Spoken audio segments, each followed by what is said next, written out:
Ladies and gents, coming at you from Ronaville 2020, it's the GKTECH S13, S14, S15 bolt-on angle kit, aka the roll center correction kit, aka the RCCK. This kit allows you to keep your stock knuckle without cutting or welding to get that dank angle we're all after on the cheap. This is a box like we always show, but it's what's inside that counts, and in this case you get some studly stud type shanks, as well as the steel roll center correction bodies. Those include 2 tie rod adjustment points at no extra charge.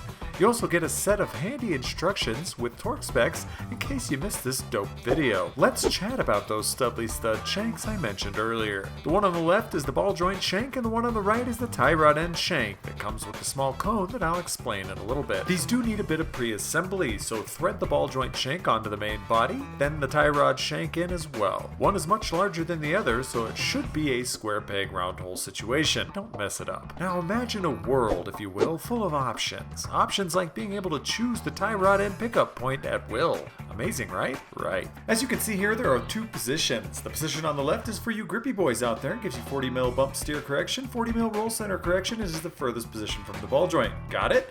The glory hole on the right is the drift position, and it has faster steering, lower Ackerman, and the all-important max lock that comes with the old drift hole. I want to emphasize that the kit can be fitted on the car, but for better demonstration, we're taking the whole damn thing off and doing it on the bench. For example, start by removing the tie rod from the boring as stock knuckle. Remove the nuts needed for your particular setup and pop the shank out of the knuckle. Then head over to the ball joint nut and remove the split pin, then the nut, then give her a tappy tap and pop it on loose. Head up and remove the 2 caliper bolts and hang that thing safely somewhere. Now remove both of the strut nuts and bolts and remove the entire knuckle assembly. Take the assembly to the bench and fit the eccentric cone to the tie rod end shank.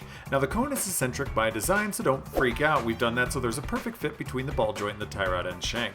Start by fitting the nuts to both of the shanks, then you want to make sure the main body sits flush up against the OEM knuckle as shown here. Your goal is to have the main body sitting flush and the taper fully seated inside the OEM knuckle. To do so, hold the main body against the knuckle and wind the shank all the way in. You notice it will start to separate just a little, and that's fine. Just back the shank off a bit until it's perfect in the taper and the body is sitting flush and pretty. Do this for both the tie rod end shank and the ball joint shank, and when the tapers are both sitting at 100% where they need to be and the main body is flush with the knuckle, you can head on over to the tie rod end side, hold the bottom and tighten the nut down, then move over to the ball joint stud and tighten the nut all the way down, then finally torque to the specs shown on the screen.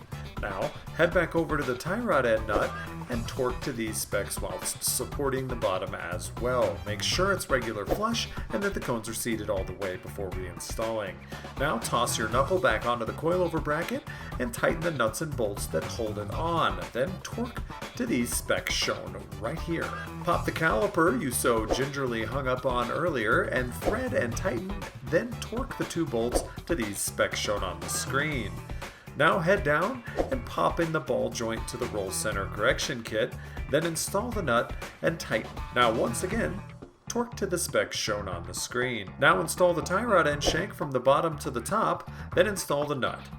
Torque down to these specs shown right here and make sure this is seated properly first. Install the top shims, then the bottom shims, and finally zap on that bottom nut, then torque to the specs shown on the screen. Go get an alignment, and you're now set to drift, my guy. Enjoy. This is us. Please subscribe. We're nothing without you, I promise. If you can't install these, have a pro do it or reach out with any questions. This has been Officer Dan, Johnny Caps, and what color should I paint my car, Zach, with another GKTECH How To. Peace.